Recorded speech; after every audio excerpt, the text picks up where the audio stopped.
Pradėti. Gerai.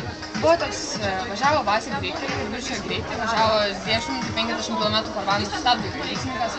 Sako, Vasė, viskas, mokėk baudą, arba teisės dar atimsim kartu, nes tu labai viršėjai greitį.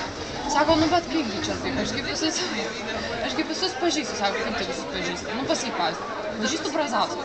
Nu va, Brazauską pažįstu. Nu gerai, važiuojam, visi netoli gyvena, įrodė, kad pažįstu. Gerai, prasim pas Brazauską. Brazauskas tik pastinka su duonu, su degtine. Sako, labas, Vasė, kaip tu gyveni, kas naujo, taip toliau.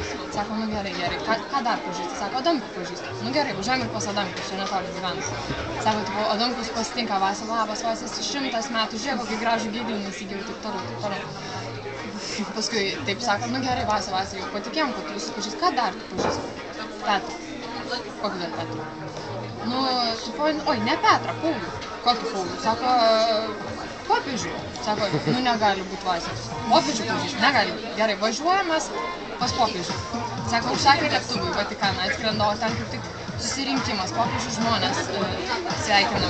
Vasė nueina į balkoną, kartu su popiežiu, apsikabinę, mojuoja žmonėm ir paskui kitoj. Ateina Vasė pas policininkus, sako, vienas mikčioja, kitas nori pasakyti, kas buvo? Sako, žinai, tu ten mojavai, ateina Michaelas Jacksonas ir sako, kas ten su Vasė mojuoja?